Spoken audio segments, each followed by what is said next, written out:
Would you learn to swim by jumping into the middle of a stormy ocean? That makes about as much sense as learning to play piano by jumping into a bunch of random songs. Playing the piano and swimming require skills that can only be developed by doing these things. You learn to swim by getting in the water, and you learn to play piano by moving your fingers on the keys. But the real question is, how do you learn these things without danger? Either drowning in the case of swimming, or quitting because you couldn't quite figure out the basics of playing the piano. Well, if you're learning to swim, you get into a shallow pool and you work on floating and kicking and moving your arms. In the same way, if you're learning to play the piano, you should start with very easy exercises and pieces that help you develop the basic skills that all pianists need,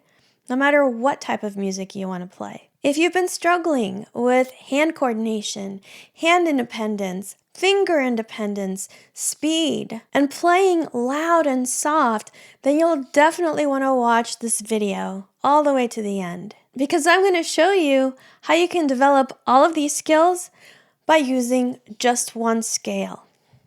Let's get started. We're going to use C major to learn 6 skills. I'm putting them in the order of the simplest to the most complex.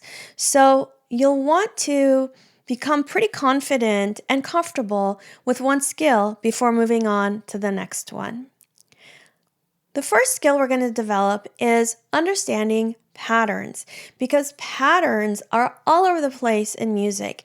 And if you can understand and wrap your mind around patterns, you're going to learn all of your music faster, you're going to remember it better, and you're going to play it much better too. So in this particular scale, we've got a fingering pattern that applies to both hands. I'm going to show it to you with the right hand, then with the left hand. The fingering pattern is in 2 parts. 1, 2, 3. 1, 2, 3, 4, 5. Let's do that together. You can even just do it on a table if you're not at a piano. So we're just going in order. 1, 2, 3. Then that thumb sneaks under. 1, 2, 3, 4, 5. Ready? 1, 2, 3, 4, 5. That's the right hand. The left hand's going to follow the same fingering pattern. What is it? Did you say 1, 2, 3, 1, 2, 3, 4, 5? All right, we're going to use the same fingering pattern, but instead of going up on the keyboard, we're going to start on C and go down. Watch first. 1, 2, 3.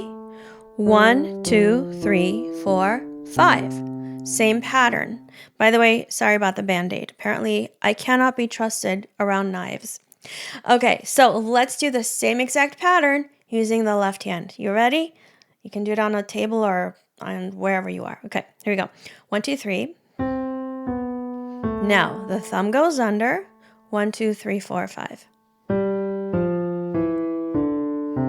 That's the first pattern. And when you chunk that information into 2 groups, 1, 2, 3, 1, 2, 3, 4, 5, it's a lot easier to remember and to do than thinking 1, 2, 3, 1, 2, 3, 4, 5. You see, that's 8 pieces of information. Now, we're going to go the opposite way. Same pattern, but going backwards. I'll say it. 5, 4, 3, 2, 1, 3, 2, 1. Say it with me. Ready? 5, 4, 3, 2, 1, 3, 2, 1. We're going to do the right hand. This time we're going to start on C, and we're going to go down. We'll say the pattern first, the first part. 5, 4, 3, 2, 1. 3, 2, 1. Okay, you may want to pause and practice that. The left hand is going to do the same exact pattern. It's going to start low and go high. 5, 4, 3, 2, 1. 3, 2, 1. Okay, so once you've learned that fingering pattern, you can play the right hand going up and down. 1, 2, 3, 1, 2, 3, 4, 5. You can repeat that 5 if you want, or you can just start there and go down. I'm going to start there and go down without repeating it. 5, 4, 3, 2, 1, 3, 2, 1. So I already have my 5. 4, 3, 2, 1, 3, 2, 1. So this example is to show you that you can find patterns in music, and we're learning to think in patterns by using this scale. There are fingering patterns, there are rhythmic patterns, there are melodic patterns, lots of different ways of seeing patterns. Another pattern, and this is, they're all white keys, right? So we don't even have to think about which black key am I playing. Okay, now the left hand's going to start, we're going to start here actually. We're going to mix it up. We're going to go down and then back up. 1, 2, 3, 1, 2, 3, 4, 5. All right, here we go. 1, 2, 3. Now the thumb goes under. 1, 2, 3, 4, 5. I'm going to start here and I'm going to go back up without repeating that 5. 5, 4, 3, 2, 1, 3, 2, 1. 5, 4, 3, 2, 1, 3, 2, 1. All right, so we've understood the pattern. Moving on to skill number 2, hand coordination. That means getting the hands to do stuff at the same time, basically playing hands together, right? I know a lot of you have questions about this because you send me emails and messages and stuff saying, I can play one hand at a time, and then when I put the hands together, I kind of fall apart. It's because the same thing. You're trying to put the hands together, which is a skill. You're trying to learn a skill while you're in the deep end of the pool trying to stay alive. You haven't learned how to swim yet. So you want to practice hands together in a very simple, shallow end of the pool. And that's what we're going to do now. So watch me first. I'm going to put both hands on middle C. I know people get really weirded out by putting 2 fingers on one note. Get used to it. If you have especially big fingers, you can kind of be on the end, or if you really want, you can do this. Okay? You can play 1 octave apart. I'm going to do it here because it's easy to see. So I'm going to follow the same fingering pattern that I learned in skill number 1, the pattern skill. Make sure you can see. All right, so the fingering pattern, if I start like this, both hands are going to play the same fingers at the same time. Watch. 1, 2, 3. And they're all white keys, so I don't have to worry about anything else. Now, 1, 2, 3, 4, 5. So you're getting the hands to cooperate with one another in a very safe space, right? You don't have to worry about what note you're going to play, what rhythm you're going to play. Is it going to sound good because it's a song that you want to play, right? So you're taking away a lot of the danger, and I got to get this right because I only have a few minutes to practice and I want to learn this song. Getting rid of all of that, and we're just going down to bare bones basics. So let's do that together. Put both hands on middle C. If you really hate that, you can do like this. Okay, but again, I'm going to show it to you like this. All right, 1, 2, 3. What's next? 1, 2, 3, 4, 5. Do you remember the rest of the pattern? It's just backwards. 5, 4, 3, 2, 1. I'm not going to repeat that, but if you wanted to, you could play that again. 5, 4, 3, 2, 1. What's next? 3, 2, 1. So we are coordinating the movements of the hands. There's not a whole lot of stuff at stake here, right? It's like we're not gambling the entirety of what we have in the bank account. We're gambling 1 penny. It's nothing. So that is skill number 2, hand coordination. But what about hand independence? What if the hands need to do different things at the same time? Okay, again, we're going to start very simple just to get the communication going between the brain and the hands, and to get your muscles and joints and ligaments and all that to actually do what you want them to do.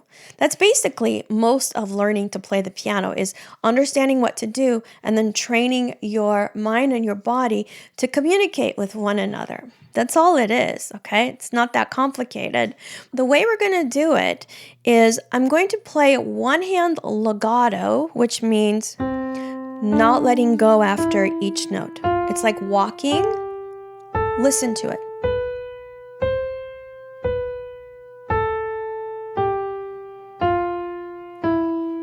You hear that? There's no space between each note. There's no silence.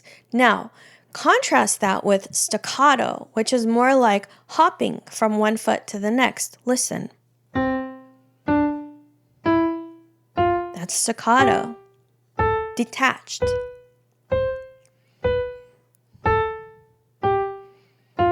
Okay, so what we're going to work on is playing one hand legato, one hand staccato. I want to show you the end result first, and then I'm going to show you how we get there. I'm going to play right hand staccato, left hand legato, and we're just going to keep, again, going. This is called contrary motion, so that we don't have to worry about what fingers we're using. We're just learning skills here, okay? Not fingering. We're not learning how to finger a scale.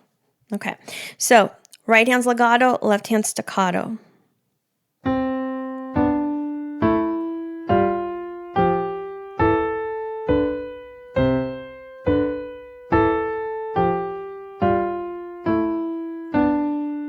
And I'm going to do right hand staccato, left hand legato.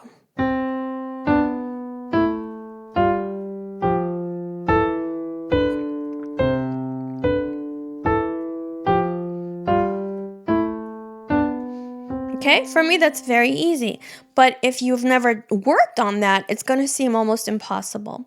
But you see that it is possible because I'm doing it and I'm just a human being like you. So here's how we're going to work on it. We're going to play both hands starting on C. We haven't really changed anything about how we play the scale. We're still going in contrary motion. We're using the same fingers in both hands, and we're still playing all the white keys. So you see what I meant when I said we're building one on top of the other. Okay, so now I want you to play both hands together, and now keep the left hand where it is, lift the right hand. Like literally, don't do this. I'm just, I'm doing this so you can see that I'm not holding on. You just lift. And notice also, I'm lifting from the wrist. I'm not doing this. Wrist relaxation is super important. I have lots of technique videos on my channel. You can check them out. Also, you can check out the free preview of my technique course. Okay, links below. Now, the right hand and the left hand are going to play together on finger 2. And then the left hand's going to hold and the right hand's going to lift. Both third fingers are going to play the next key. Left hand's going to hold, right hand's going to lift. Next, it's going to be the thumb. Left hand holds, right hand lifts. Notice how slowly we are doing it. So we make sure we play first. Establish that we've played. Let our muscles understand that. And then lift the right hand. Now, both third fingers play. Left hand holds, right hand lifts. Both fourth fingers play. Left hand holds, right hand lifts. And then both fifth fingers play. Left hand holds, right hand lifts. And then you would go back, together. You don't want to do this fast, because when you do it fast, it's too much to think about. What you want to do is think about one motion at a time. So if I'm going backward, I'm going to play both hands together, and I'm going to say to my left hand, stay here. Right hand, lift. Do you see? I need time to give everybody their instructions. Over time, if you do this consistently, you'll be able to go faster naturally because you'll become more comfortable with giving these commands to your hands and having them follow those commands. The number one mistake people make is they go, oh yeah, I get it. And then they try to go fast immediately. This isn't how it works, okay? Now, fourth fingers play. I tell my left hand, I'm saying out loud what is happening in my head. Stay here, right hand, lift the wrist. Okay, now third fingers, left hand, stay here, right hand, lift the wrist, and so on. You can also do it the other way, meaning you play and you say right hand, stay where it is, left hand, lift. So the left hand is playing staccato. Play second finger, right hand, stay where it is, left hand, lift. Okay, if you say it in your head, it doesn't take as long.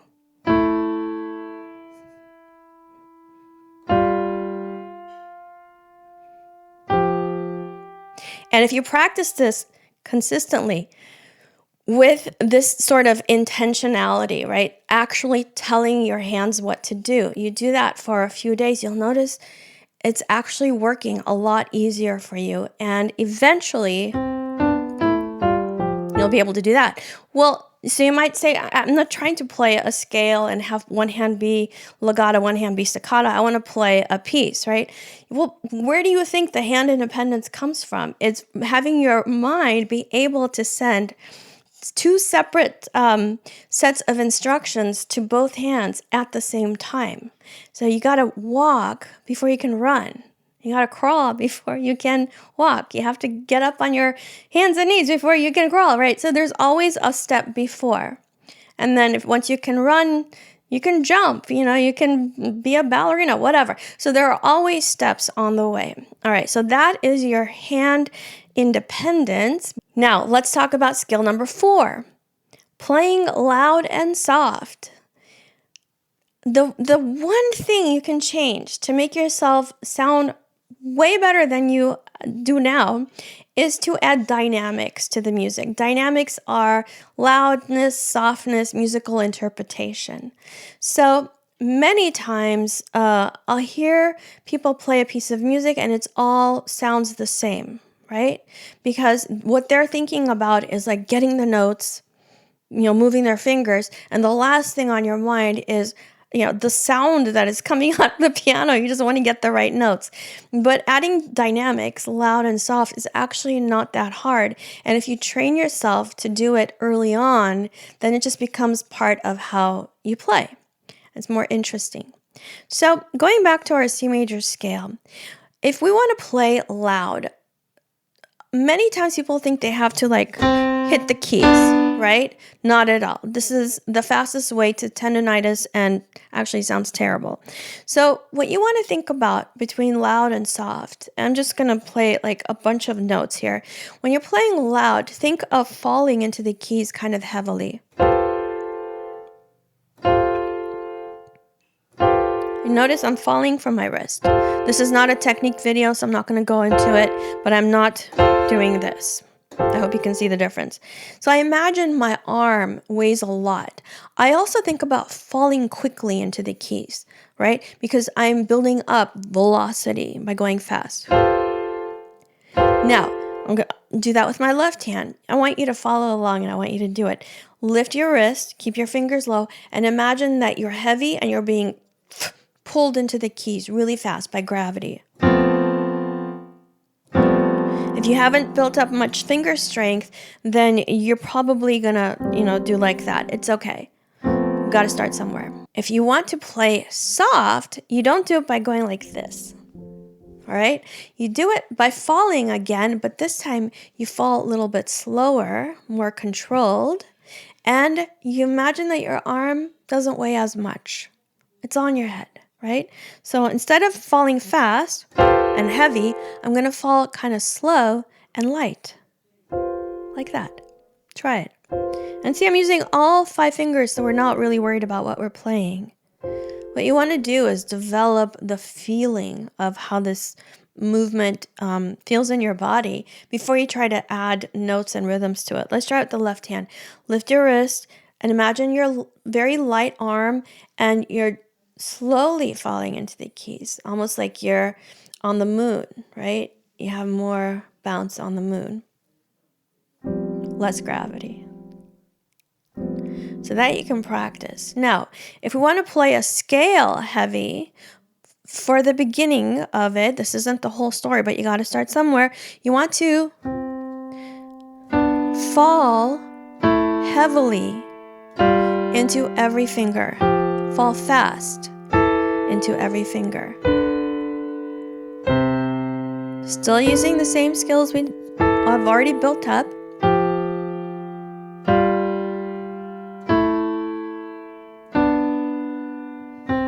Okay, so you can try one hand at a time. Just experimenting, just letting your body understand what it feels like to play loud. Okay, same thing with the left hand.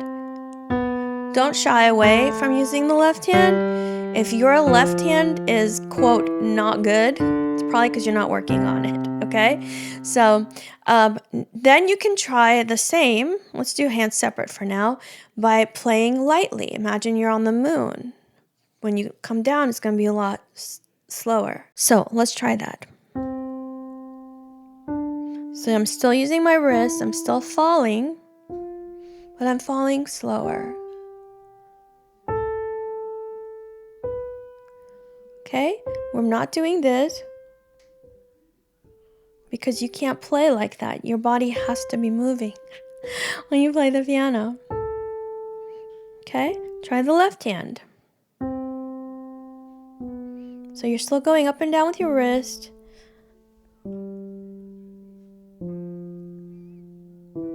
Okay, so that's how you play loud and soft. You can do both hands at the same time loud. That's hard to do, isn't it? That's all right. Do your best. Right? Falling quickly into the keys. Like that. Now on the way back, let's go quietly.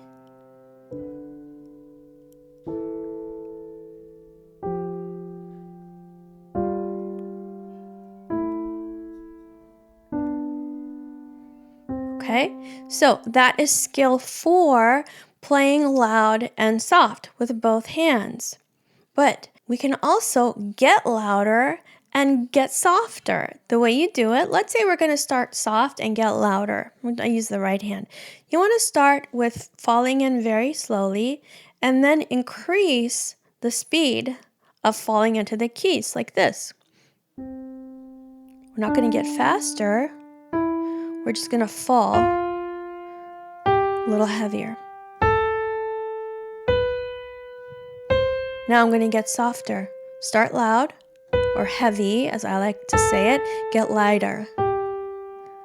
We're slowing down how we fall into the key. So I'm not slowing down the scale. I'm slowing down this motion, right? Let's try it together. Left hand, we're going to start loud or heavy, and we're going to back off a little bit on each finger.